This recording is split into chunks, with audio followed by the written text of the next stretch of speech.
Welcome, ladies and gents, to the Wednesday edition of the State of Scottish Football, brought to you by our sponsors at Etiv Watches. As always, check out the link in the YouTube description below if you're looking to get 15% off our incredible range of watches just in time for Christmas. So if you've got that someone special in your life, male or female, we don't judge you here. Pick up a watch for them and remember and tell Etiv that the boys here at the State of Scottish Football sent you. I'm joined on this Wednesday evening by David Reid. David, how are you? Very well, Colin. I hope you're well as well. Mate, on an unrelated topic, I am having the best day ever. And I'll speak to you about that when we come off air. But welcome to everyone who is watching us on Facebook, on YouTube, LinkedIn, Twitch, Twitter, and probably anywhere else that you'll find us. I'm sure this video gets spread all over the internet. But yeah, we are delighted to be here. We've got a lot to go through this evening. We'll be taking a look ahead to Celtic and Rangers European matches and the connotations of the results for them. We'll also take a look at this Hibs COVID scenario and try and work out who are the winners and the losers out of this. I guess there's no winners, David, but there's plenty of losers. Yeah, I mean, Ben Kesnell, I've got his pronunciation right there. He was in the press the other day and he spoke very proactively about the situation. He was very transparent with the press, and yeah, there's no winners or losers out of this. The biggest losers are Ross County, in a sense of obviously they're going to bear repercussions as a result of no revenue from the weekend's games.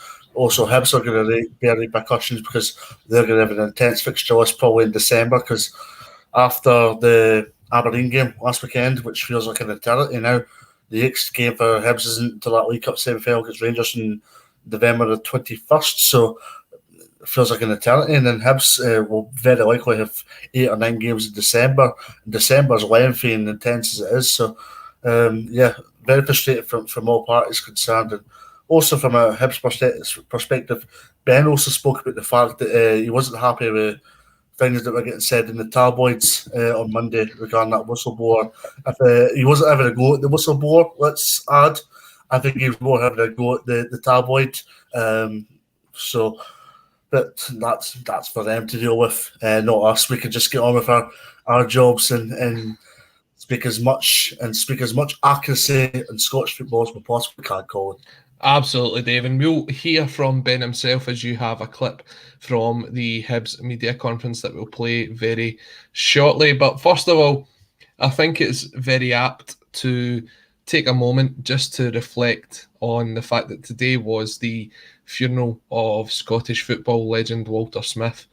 His hearse passed through Ibrox for the last time. And Dave, we spoke about this last week when the news broke, but it's a very sad time in the kind of state of Scottish football.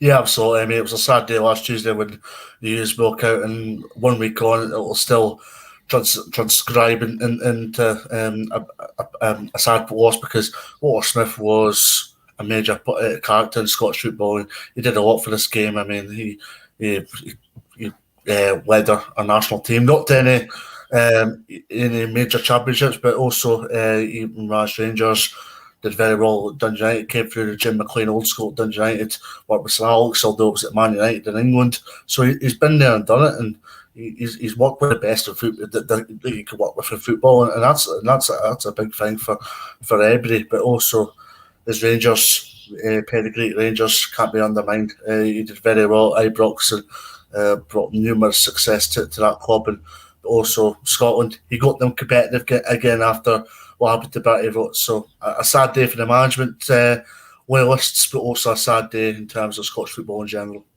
Absolutely.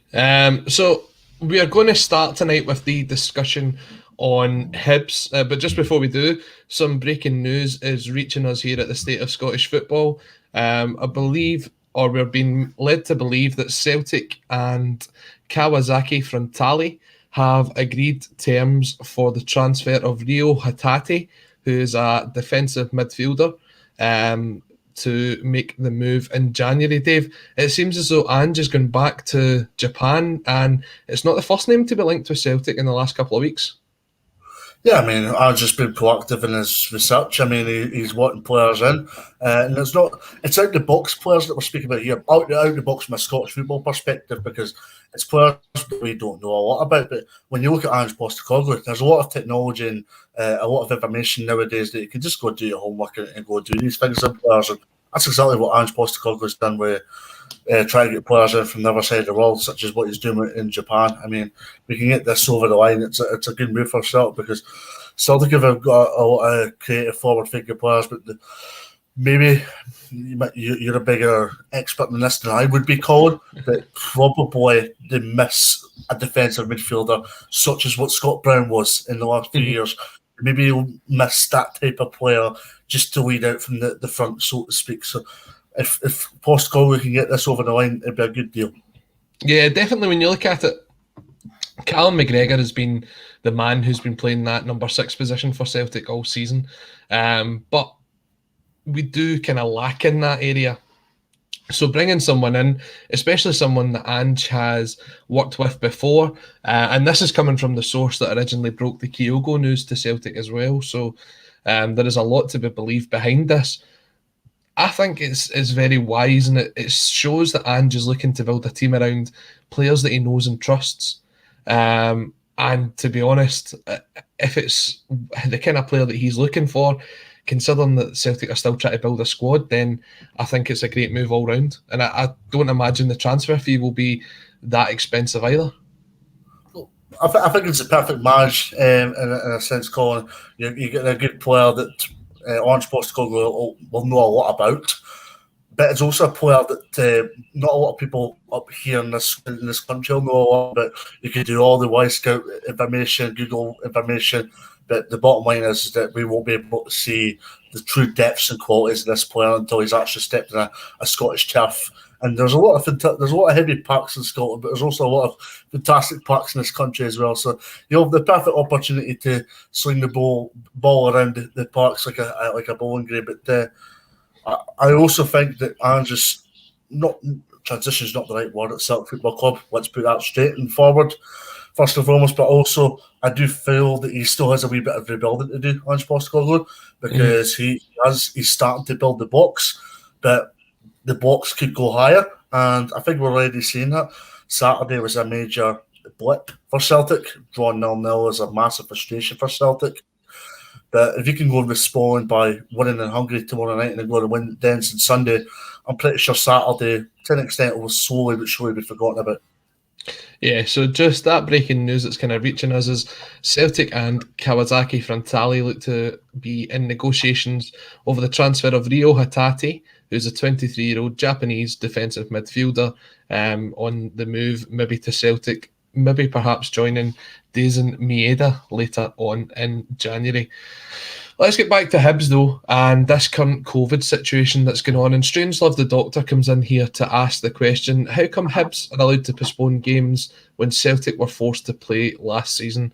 Now, this all comes down, Dave, to a UEFA ruling that was brought in ahead of this season, which means that clubs have to have a minimum of 13 players available to play in the game, one of which has to be a goalkeeper, and 10 of those 13 have to be aged 18 or older.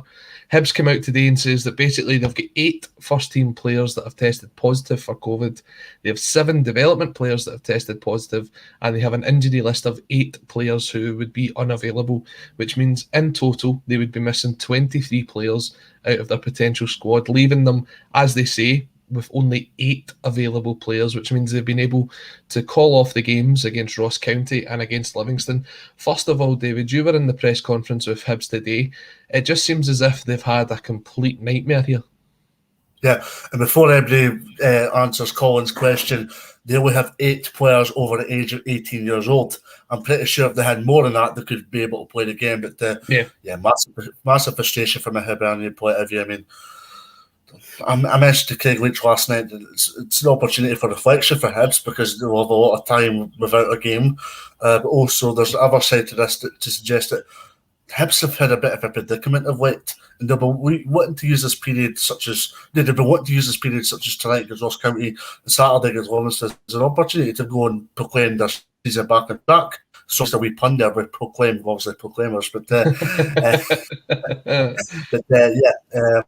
I mean, Jack Ross has done a good job at Easter Road, and this is a blip in Hibs are at a crossroads at this precise moment in time, and the crossroads is just getting even bigger and wider with the fact that these things are just playing up week upon week. So it's a worrying situation. I mean, there was a lot of questions at the start of the presser today with regards to was this discussed at the pre-ops meeting.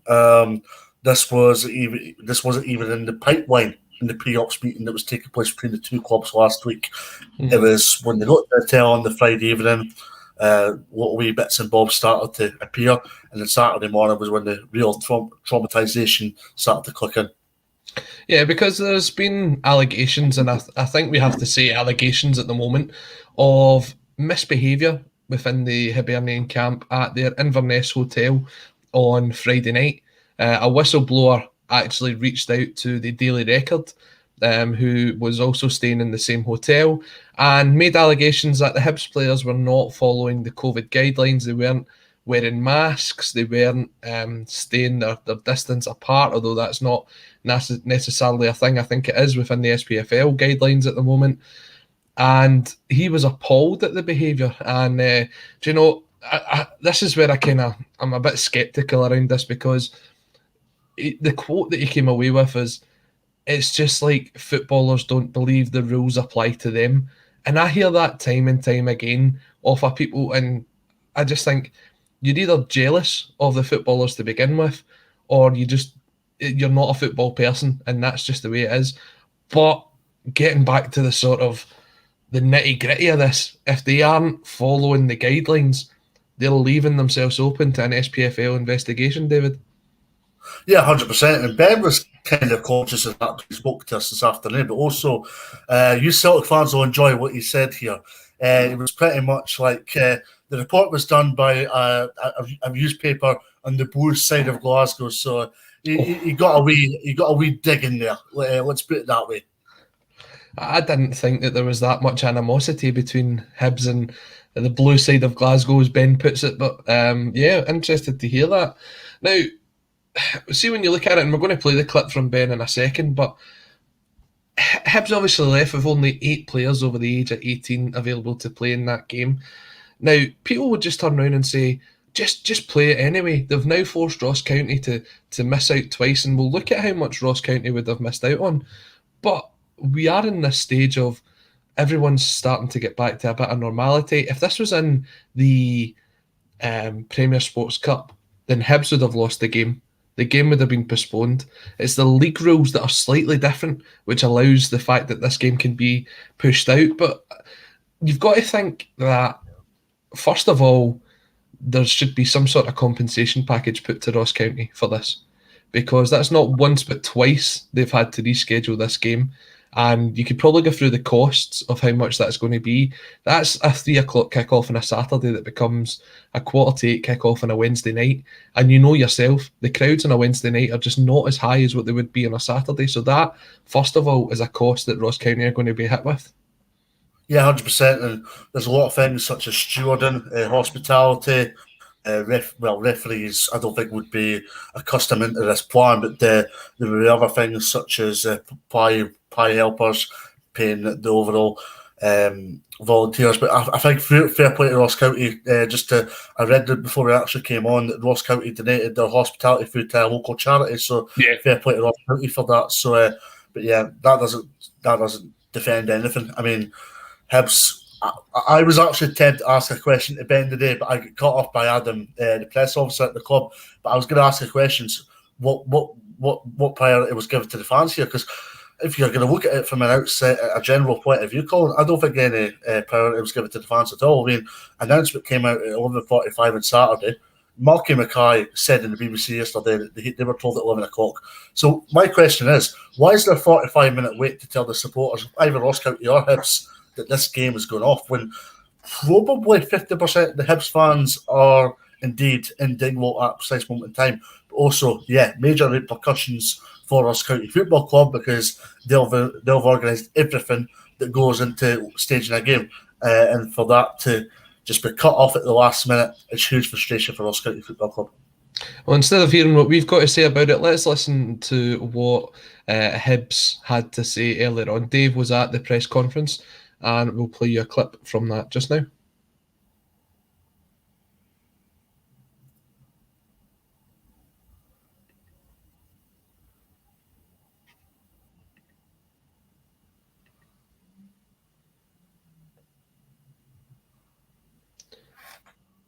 Or we won't, because we're having technical. Other clubs have gone through similar sort of situations, perhaps not to the same level, but they've all gone through a kind of a COVID-affected preparation or pre-season, or whatever it might be, a COVID-affected club.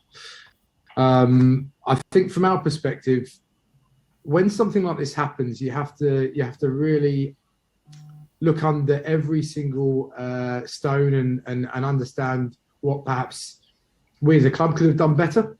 But also you would need to look at how we can investigate the origins of such a kind of condition and such a set of circumstances, and then move from there. So I think as a club, we've spent the last, 72 hours, it feels even longer, perhaps it is longer.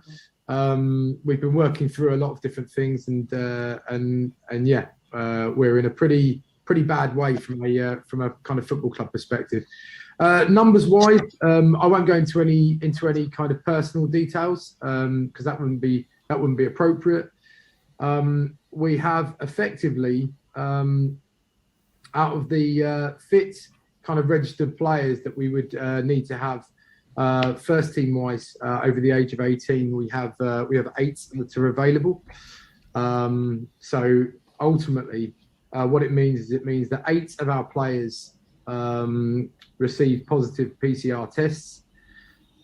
We also have a total of the development squad, we have a further 7 players. So ultimately we have 15 players that have been currently and directly affected. We have a further 4 players that are indirectly affected through close contacts and their vaccination status, which only gives us 8 available players over the age of 18 rule. And we also have 3 members of staff. One of them a high-profile member of Jack's team. And we also have quite a long injury list, which we can do very little about.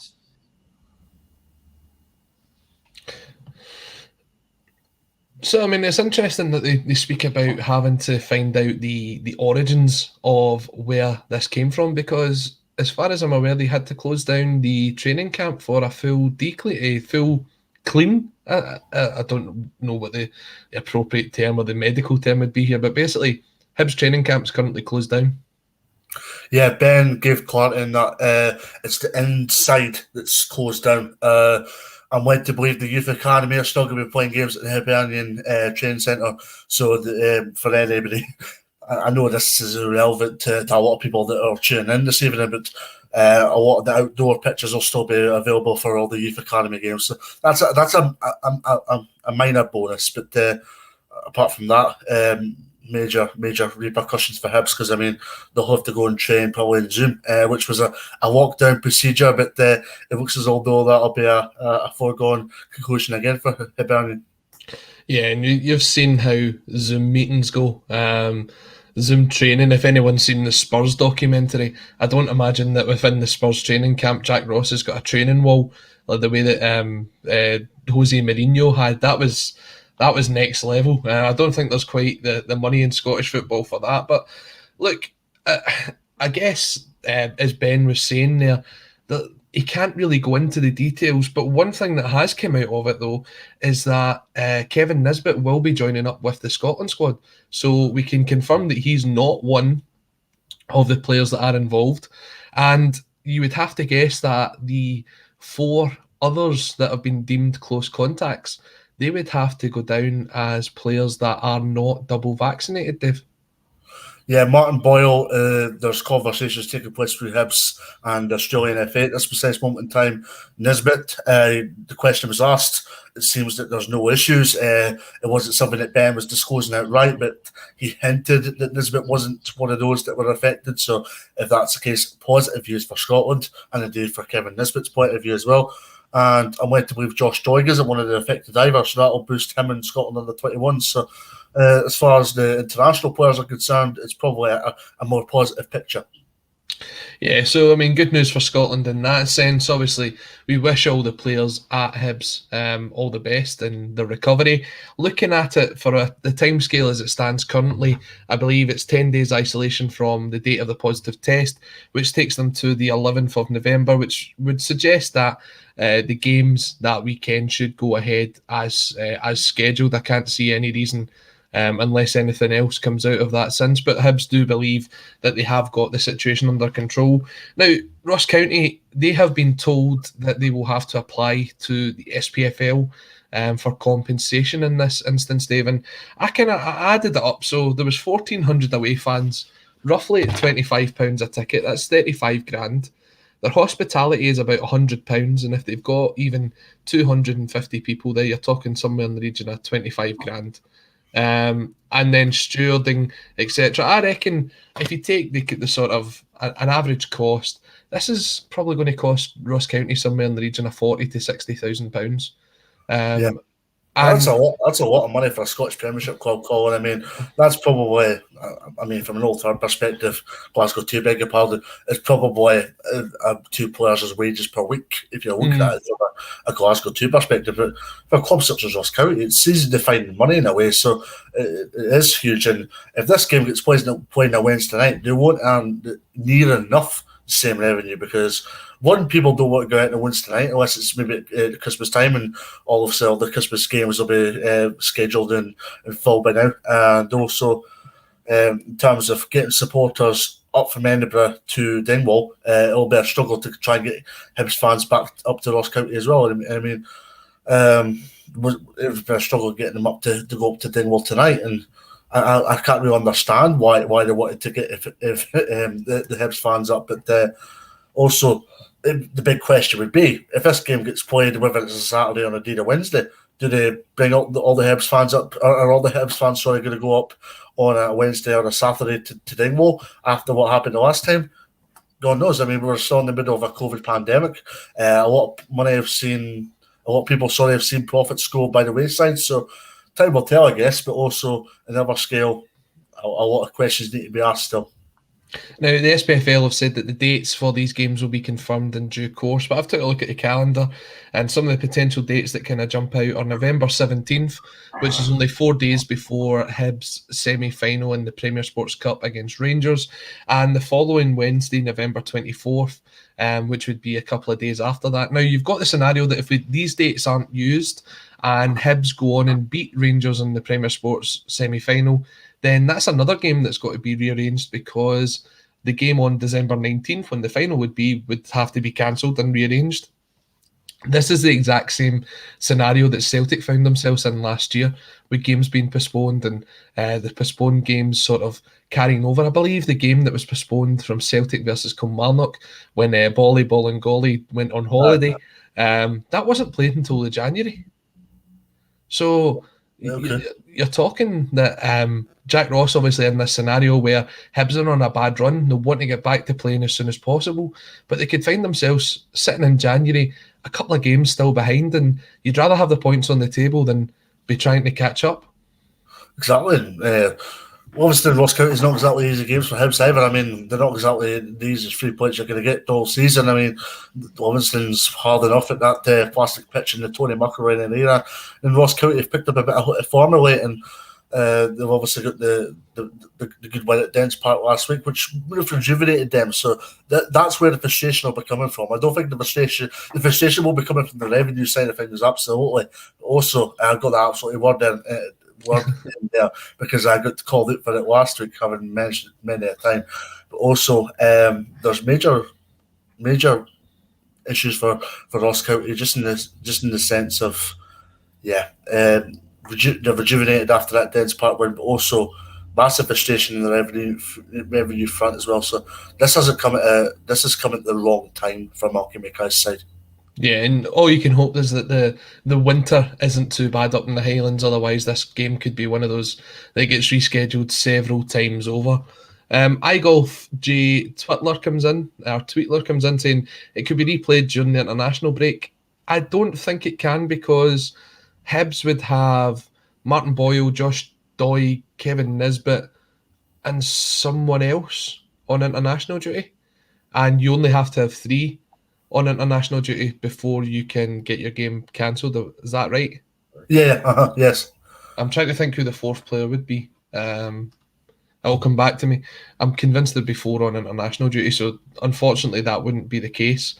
So they wouldn't be able to play during the international break. Now, just before we move on, last season, this happened with Kilmarnock, where they were originally they were given a 3-0 loss to Motherwell. St Mirren were also given a 3-0 loss to Motherwell and to Hamilton. It took 3 or 4 months of sort of, I wouldn't say negotiations, but appeals and counter appeals from the governing bodies to finally get a decision, and those were eventually overturned and the games were replayed. This means to me, Dave, that I don't think there is a precedent for if this happens again. So if it comes out that Hibs have broken the rules, then as it stands, all they'll be kind of forced to do is pay a £40,000 fine, because that's what was given to both Kilmarnock and St Mirren. So there is no sort of punishment for not following the rules apart from here's a fine. I think, well, forgive me if I'm wrong here, but it sounds to me like it's one rule for one and one rule for the other.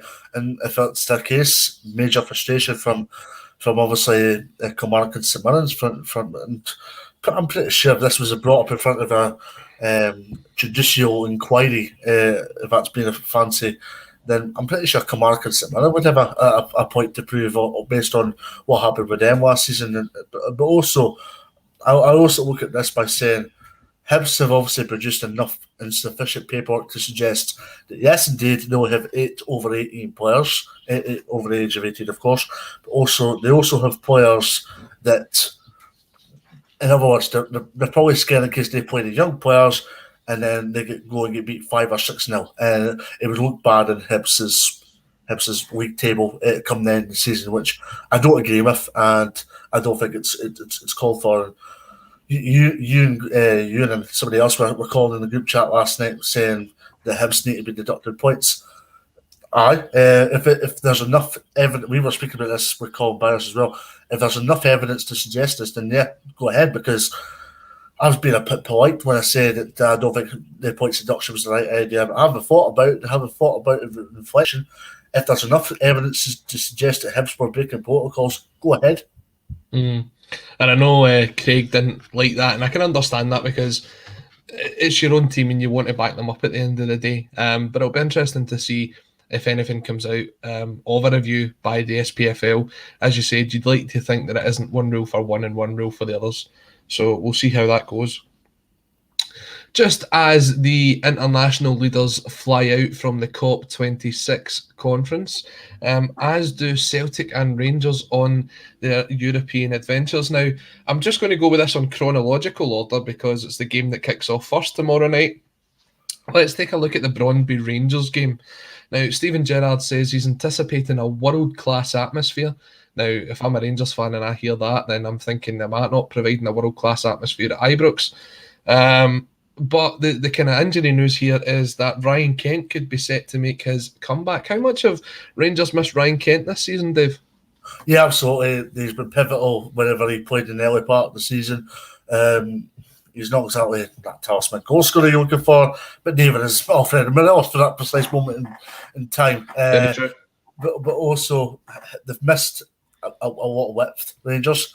But also they've missed that trickery that they're very much required under Ryan Kent. But also they've missed Ryan Kent, so getting both them players back, because Ryan Jack, I'm led to believe, has been training with the club as well in the lead up to coming back. So getting both them back would be an absolute plus for Steven Gerrard, but in particular for Kent, because you've obviously noticed when Rangers, they got a good win at the weekend at Fir Park, but apart from that, that was probably the best they've played this season. Rangers, what they were really good at on Sunday was they were really good in terms of getting crosses into the box. You touched upon it in the Celtic state of mind. They were getting into the box fairly accurately, and it's kind of something they've been missing. But also, I look at this the other side by saying Rangers lack width, and if they can get a bit of width and also get a bit of magic, Ryan Kent's the answer for you. And they've got the chance to actually go second tomorrow, depending on the result in the Sparta Prague Lyon game, which would be a massive bonus for them. You've saw Rangers over the last sort of 3 or 4 seasons getting into that last 32, last 16 of the Europa League. And to be honest, and it's not having a go at them at all, I think it's been very important for them financially to get into that position, because it's enabled them to keep guys like Ryan Kent, to keep guys like Glenn Kamara and Alfredo Morelos. And considering that they never sold anybody this summer, you would think that there's a good chance that if they don't get into that stage, then they could potentially have to sell one of these players maybe come January. Yeah, absolutely. I thought Rangers were poor against Malmo in the Champions League, if I'm going to be brutally honest with you. But I also look at this on the other side by saying it was fair play to them for qualifying for the Europa League. It allowed them to keep the players that they had. It maybe stalled any potential Cummins coming in, because it was maybe one fund too far, because they wouldn't have been able to bring in maybe better quality. So there was that disappointment. But also, from the other side, if they can go and qualify from the Europa League here, it probably does signify a release of interest for Rangers, and also a release of interest for the players that are currently still at the club, that maybe are getting a wee chip in their ear from the agent saying, look, you're in the Europa League, you can maybe go in the Champions League. These things happen all the time with football, and for Rangers, I think this is a massive game tomorrow night in terms of their long-term pedigree, because if they can go and win tomorrow night, it's massive. It puts pressure on indeed Sparta Prague and Lyon. Lyon, they need to go to France for that indeed, but Sparta Prague at Ibrox could be an intense night for Sparta Prague, and they would have be a bit of meat ahead for this game as well, because obviously Rangers against Czech Republic sides don't exactly come out clean, do this. So no, I mean, from Rangers, if they go win tomorrow night, it'd be hugely positive, and it would lay down a marker as far as I'm concerned. Yeah, definitely. And we spoke about Rangers' performance at the weekend. They beat Motherwell 6-1. Brøndby have been on a good run of form since that visit to Ibrox as well, winning their last 3 games, but they do only sit 6th in the Danish Superligaen, and you'd like to think that on paper this should be a fairly comfortable result for Rangers. As I said, probably getting themselves into that second place. I would expect Lyon to beat Sparta Prague on Thursday night, if I'm being perfectly honest. The question, though, as you said, they've got Sparta at home after this, Lyon away. I think it all really comes down to match day 5 in that game against Sparta, because if you get that victory, that would put Rangers on 9 points, and that pretty much guarantees them into the last 32 at the very least of the Europa League. I think the message from Gerrard tomorrow night has to be go win the game, simple as that, because I mean, when they played Brøndby the last time, they weren't exactly plain sailing, and it wasn't the most cleanest of performances, but they still got the job done, and that was the most important thing. 3 points, and chips and ham, as one of the Rangers players called it recently. But on to the remaining group stage games, and you're right, the games in a few weeks' time with Lyon playing Brøndby and Rangers playing Sparta is probably key, because if Rangers can go and win that's probably one step into progression, because you look at Lyon, and Lyon have a lot of quality, so that big game is indeed in a couple weeks' time. And Rangers were a little bit frustrating in Czech Republic. Obviously, there are things that went their way, such as racial abuse, and we never want to see that in any walk of life. Let's put that fair and square here, but also there's another side to this that I think Rangers will have a bit of desire in their belly after events in the past, that they'll want to go and prove a few people wrong. Yeah, I mean, look, Rangers in Europe, it's been undeniable how well they've managed to negotiate through their Europa League groups over the last couple of years, getting as far as the last 16 on a couple of occasions. Look, Steven Gerrard has this formula that really does work for Rangers in Europe. And it has to be applauded the way that they've managed to do it.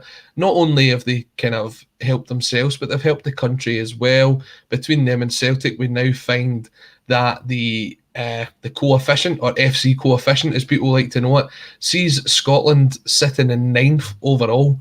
And this is a chance, I think, for both teams to put some points on the board and really cement that 9th place, which means not only this season coming up, like next year, but the following season, the winners of the Scottish League would find themselves qualifying into the group stage of the Champions League. And that money is going to be so important for whichever side of the Glasgow divide finds themselves as the champions of Scotland. And that's not a dig at anybody else in Scotland. It just doesn't look as if there's going to be a time in the near future when it's going to be not Celtic or Rangers lifting that trophy come May. And irrespective, apart from that, I think we'd love to see a Celtic or Rangers back in the Champions League, because I mean, Ibrox hasn't had a Champions League group stage game. Let's put that straight for you. Group stage game since obviously the administration worries. So there hasn't been a Champions League group stage game at Ibrox, and whenever there was, over 10 years.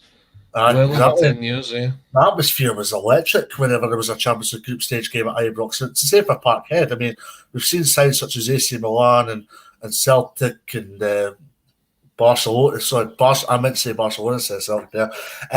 But we've seen AC Milan and Barcelona come to Parkhead and be enlightened by the atmosphere. And Celtic fans need that. I mean, it's good having the disco lights in the Europa League Thursday night, and that's all fine and well.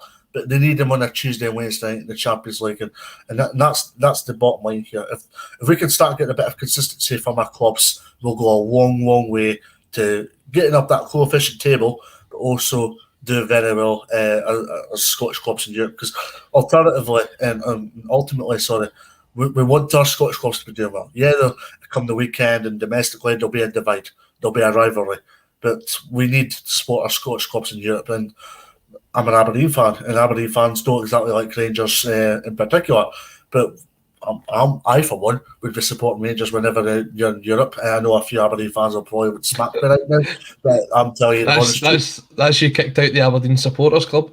No, but it's when you look at it, right? So it doesn't just help Celtic and Rangers. What it does help is the other teams like Aberdeen, because the further you finish up the coefficient table, then the kind of better it is for the other competitions as well. So instead of having to go through, how many qualifying rounds did Aberdeen have to go through this summer? Was it 3 or 4? It was 4. 4. Instead of having to go through 4 qualifying rounds, you're talking about potentially being straight into a playoff tie or straight into the group stage. And that can only be good because you get that revenue in, which means you can reinvest, and Stephen Glass doesn't have to reach out to guys like Scott Brown. He can actually look at other players, and guys like Christian Ramirez will be not just the kind of odd signing out, it will be the standard of signings that you'll be able to attract to Aberdeen, and you'll be able to spend that money. Jai 19, right, I'm going to get this wrong. Jai 19, Jai 93C comes in to ask, does the Scottish national team qualifying for tournaments help our coefficient as well? It doesn't. It's kept different between the national team and the club teams. The only thing that helps is Scotland when they're qualifying for tournaments as a national team. I'm trying to see what else I can bring in here.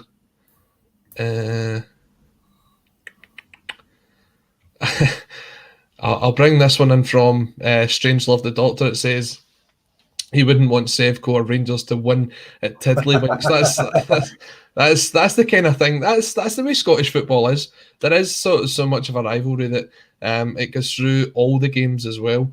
I mean, St Johnstone, double cup winners last season, still had to go through a couple of qualifying rounds before they could get in. It would be great if your cup winners, the Scottish Cup winners, were guaranteed at least a Conference League group stage place. That would be massive for Scottish football. Well, it's like Justin drew with Galatasaray, who, if I'm not mistaken, Galatasaray in turn beat Jose Mourinho's Roma, if I'm not mistaken, which just shows the quality of result they picked up in Turkey. And St Johnstone were maybe just a little bit short when they played Galatasaray first and foremost, and then against Rosenborg, two very quality sides. They got So it was rather unfortunate for St Johnstone rather than, let's say, Aberdeen, who maybe got, with all due respect, a lower calibre of opposition. Yeah, and look, it's all about making improvements to Scottish football, and if we can get teams in Europe, that's a first start. Then we can look at maybe the referees, and we'll go into that later on. Let's move on to Celtic. Celtic face Ferencváros on tomorrow night. I feel as if it's so much earlier in the week than what it is. It's Wednesday. Happy Hump Day, everyone. Ferencváros tomorrow night, 8 o'clock kickoff. Now, they'll go into this game without kind of, I wouldn't say star defender, because that's a bit of a play on words here, but key defender Carl Starfelt, who was one of those ones that was kind of written off early on, but he's certainly come on to a game, and it does then ask the question, and it's something which we'll maybe see a bit more of depending on how long Carroll is out for. It's Stephen Welsh coming back into the side, David, and let's be honest, he wasn't kind of covering himself in glory when he was out the team. He was part of the team that lost 1-0 to Livingston, but his early form had people talking about him potentially getting a call up to the Scotland squad. Yeah, I can maybe understand why, because he did start the season very well. Down that Forrest, you need to keep on playing well and keep on being consistent every week. And that performance at Livingston will have been a disappointment for him, but he can go and respond in the right manner. We've got a long way until the next international calendar after this one, so it's an opportunity for Stephen Welsh to go and put himself in the market again. Here's hoping we've got the possibility of a World Cup playoff. I'm not getting carried away, and neither will yourself, Colin, but here's hoping we do get the possibility of a World Cup playoff. And if that's the case, hopefully Stephen Welsh looks at this and says, I've got the possibility of getting into Steve Clarke's plans here. I mean, it looks as if he'll probably deputise Forrest Starfelt on Thursday night and then on Sunday away to Dundee. So he's got a chance to put himself into the window as such. So it'll be an interesting one. And again, Celtic went to the back of this off their 0-0 draw against Livingston on Saturday. We're not going to touch on that too much because we've had AXOM and we've had Monday and Tuesday State of Scottish Football that's went into it. And Dave, you've been on both Monday and Tuesday's show, but just overall, you would say the performance from Celtic, it needs to be upped if they want to get those 3 points tomorrow night. Yeah, I mean, there's no other way of getting around it. They were very disappointing. I touched about Glenn and Colin on Monday. I did some Y-Scout information, IO Obilai, after what the Celtic State of Mind guys were touching on, and it wasn't like he was commanding or consistent. A lot of his stats were equating to about 50% or in whatever area of defending or aerial duels you want to look at. So yeah, massively frustrating. And also the thing was that Celtic weren't exactly getting good balls in areas, and whenever they were playing against a Livingston side that didn't try to play a lot of football. Let's put that out there first, straight and narrow. But also we're looking at it by saying they were resolute, they defended brilliantly, and that's helped with the 0-0 draw. But also that penalty saved by Stryjek helped in terms of getting the draw for a poor penalty by Giacomakis. But on to tomorrow, they need an improvement, don't get me wrong, and tomorrow could be the start of hopefully getting back onto winning ways. And if they can do that, here is the potential for a momentum springing as well, because I mean Celtic have been really good in terms of getting momentum springs this season. Whenever they've picked up a good win, they've went on to a really good run, and tomorrow could be the impetus for that. Yeah, and in the case of the national team as well, it's good to see James Forrest coming back in, making a sort of short appearance on Saturday, but it does sound as if he will be included within the squad for tomorrow night. He offers something different to that Celtic team when you look at it. Leila Bada's been the man carrying the flag down the right-hand side for Celtic so far this season. But James Forrest, he's someone who you can almost guarantee gets himself 10 goals and 10 assists at least every season. And when you've got a player like that, when they're not playing like he wasn't last season through injury and how he hasn't been so far this year, that's when you realise how much you miss someone like that. Yeah, James Forrest has been a key player for Celtic over the years. I mean, he offers something very different to Celtic. Celtic have been accustomed to their centre midfielders over the last few years, which has obviously helped them in terms of the success, apart from last season, obviously. But James Forrest has been clinical for both club and country. He's been brilliant for Scotland as well. He's been a very pivotal player. But the system Celtic have will suit James Forrest, in my opinion. I mean, they've got the players for it, but when James Forrest comes in, he'll strive under this system. And if we can get a consistent James Forrest, I can see a very positive Celtic side out in that park. I'm going to bring this point up from Matt Gunner. It just says, tell me the last time a club other than Rangers or Celtic made the group stage. Geez, Dundalk done it last year. Red Imps this season shows how poor they really are. Now, I think you have to go as far back as 2006, I think it was, when Aberdeen made the group stage. Right, yeah. 2006. Now, that was a fantastic run that Aberdeen went on, which culminated in the last 32 match against Bayern Munich, where Aberdeen twice took the lead at Pittodrie. Is that right? Yeah. A fantastic run of games, including a 4-0 win over Copenhagen at home. But Matt's actually got a point here. When you look at it, when teams like Dundalk and Lincoln Red Imps can make it in, Lincoln Red Imps on the conference group stage this year, you've got to start thinking that Scottish teams at some point are going to have to up their game and get themselves into this, and the money that they can generate from it will only be to the betterment of the league. Yeah, it was a disappointing season in terms of our clubs in Europe. I mean, I touched on Rangers earlier on in their disappointment not making the Champions League. Celtic, even when they played at Feyenoord, was it? Was it Feyenoord? When was this? The last game before the Europa League group stage. Alkmaar. Alkmaar, that's it. They were 2-0 down, and Celtic fans were going, oh no, here we go. But then thankfully Celtic got it back and managed to get a Europa League group stage. And also Aberdeen, I thought they were very disappointing in the second leg against Quarterberg. First leg, that was a tatty tapping football game because of the tatty of a football park that was in Azerbaijan. So Johnston, you can maybe cut them a bit of slack because obviously they were playing a lot of quality opposition. But also Hibs maybe were a little bit disappointed when they played not Santa Club, but the Croatian team, Zagreb, I think it is. So they were disappointed when they played them as well. So overall, it was very disappointing in terms of Scotland and improving that coefficient.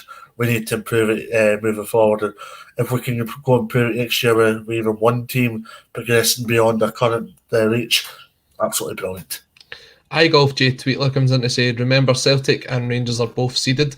Now that's fine. So what we're saying is that has to be capitalised upon, because if you finish 9th overall, then realistically you're asking the team that finishes third to win only one game to get themselves, or one tie to get themselves into a group stage, or potentially, depending on who wins both the Champions League and Europa League, they would qualify automatically. So it's not asking a lot. We're not saying like Aberdeen have to go through the 4 qualifying rounds. The more that Celtic and Rangers kind of continue to carry the torch, then it gives the opportunity to the teams like Aberdeen, like Hearts, like Hibs, whoever's going to be in Europe next season, and they have to take advantage of that as well. And it's only at that point when the league will improve as a whole. Mm-hmm. Yeah, absolutely. The thing is that it maybe questions whether Scottish football is a good standard. Honest opinion, I think it is. Scottish football it can be a tatty field at times. The football can be very long ball. It can be very dour, if that's the right word. But also, there's plenty of exciting players on our doorstep. You only need to look at England: James Maddison, Virgil van Dijk, Andy Robertson, obviously captain of Liverpool, or do very well at Liverpool, and captain Scotland at this precise moment in time. So it shows that we can produce players in this country and bring them on to go up to England as well. Stuart Armstrong's another prime example now at Southampton, of course. But so it does show that we have a market here. It does show that we have plenty of talent. But maybe when it comes to the team and the overall chorus of trying to get results as a team, it maybe doesn't work. I honestly think if you get one next season, one of the teams outside the Glasgow 2, then that will be the start of a trend. I think you'll see it season after season. I don't think it will be an anomaly, or I can't say that word, anomaly. I think it will be a continuous thing that you'll see a Scottish team out with Celtic and Rangers getting into either the Conference League or the Europa League, and that's what the Conference League was set up for, so let's exploit it. speaking about the Conference League, Celtic, if they win this game tomorrow night, would guarantee at least the Conference League for their post-Christmas kind of run of European games. Now, they would go into the last 32 of the Conference League and play a team that finished second in their group, or if they managed to finish second, because I would say just now, I'd say first is probably just out of reach. You would expect Leverkusen or Betis to get that first spot in the group. It would mean that they would play a Champions League team dropping out, finishing third in the group. See, if I'm being perfectly honest, as a Celtic fan here, I would rather play in the Conference League. When you look at it, yeah, absolutely, because I mean, it offers so much reward for Celtic. It offers so much incentive for Ange Postecoglou's side, and I touched upon it. I think Ange Postecoglou's side's still in a building block stage. They're doing very well. They're progressing really well. But also, I do feel that they've got 3 or 4 players short of where they possibly can be. They've got a really good starting 11 right now.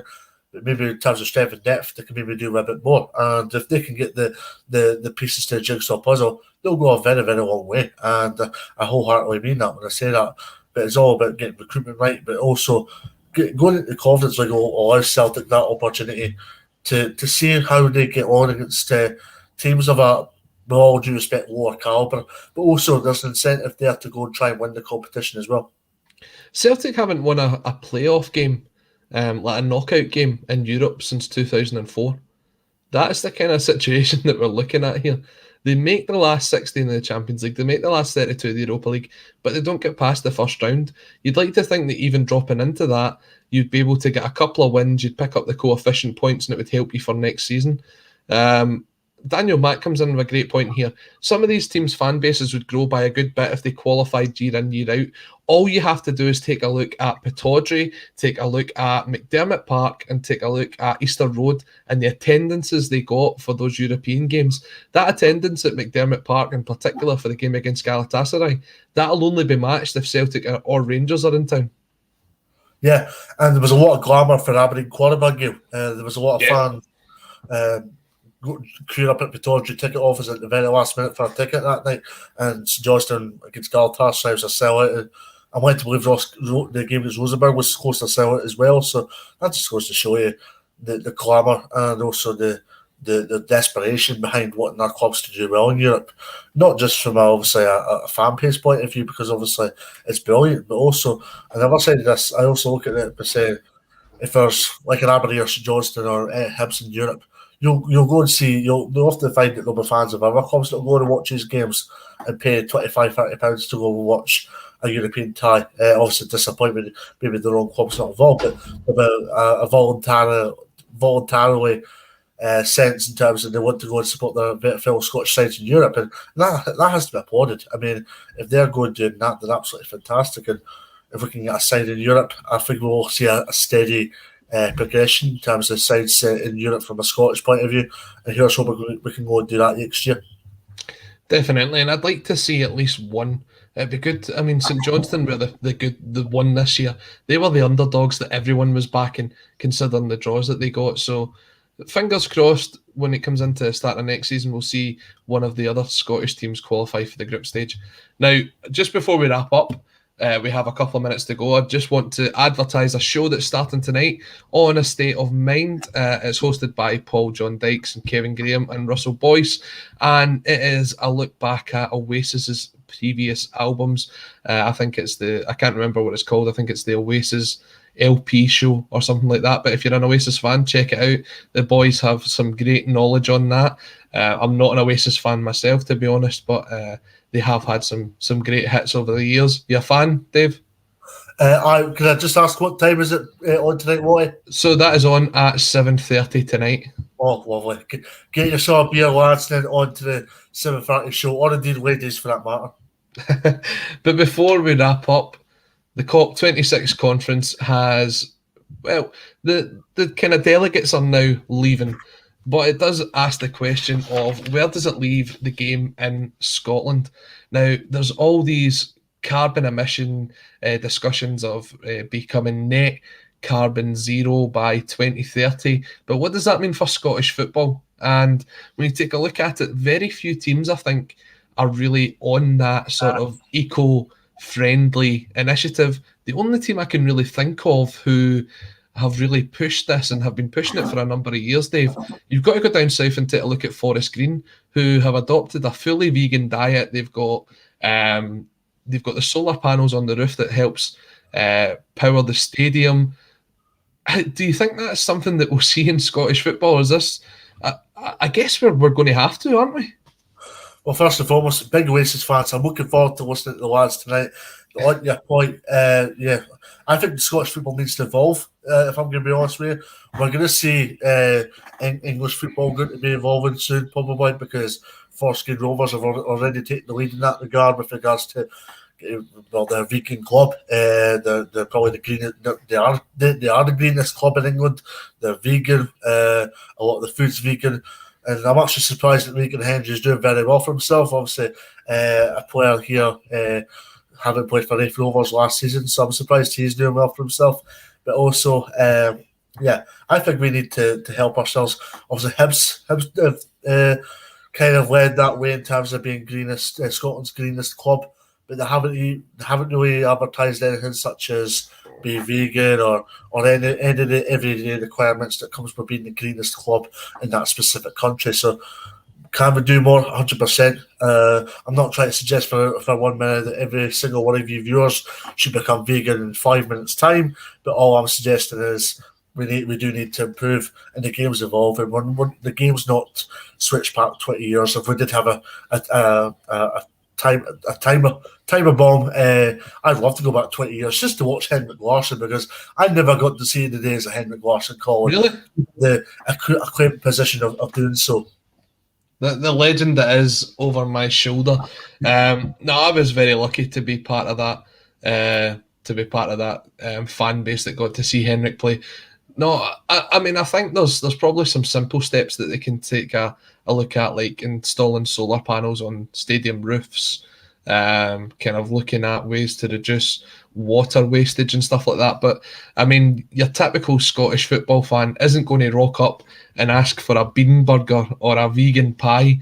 So I think there's a long way that Scottish football's got to go. Although, if anything was learned from that COP26 conference, it's that an afternoon nap is absolutely acceptable, thanks to President Joe Biden. And secondly, the Zimbabweans love a party. Did you manage to see the Zimbabwean delegates that made their way to Glasgow? Yeah. Well, first and foremost, very well played to them. But also, I'm not surprised that Boris Johnson's getting himself in the news again. He's here, there, and everywhere, colliding with everybody.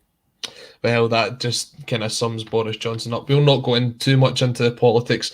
We might have lost one viewer already because we started talking about this, but it is something that Scottish football will have to take a look at.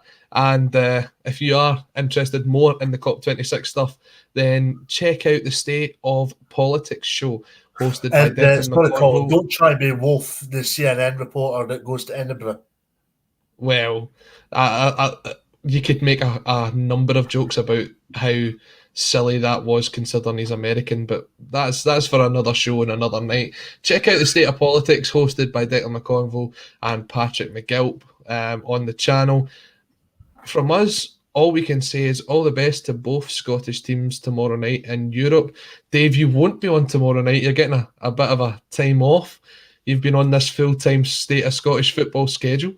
Yeah, I'm still working though, because I'm off to Tynecastle tomorrow night for the John Robertson book signing. So stay tuned for that, because we are doing a State of Scottish football special. And as Greta Thunberg makes her way home, and the Zimbabwe delegates take their whiskey and head back to Africa, as we wrap up this evening, best of luck to Celtic and Rangers. We'll be back tomorrow night, just ahead of the game, giving you the live updates from Brøndby versus Rangers and taking a look ahead to Celtic's tie against Ferencváros. Thank you to everyone who's joined us. Until then, stay safe, and we wish you all the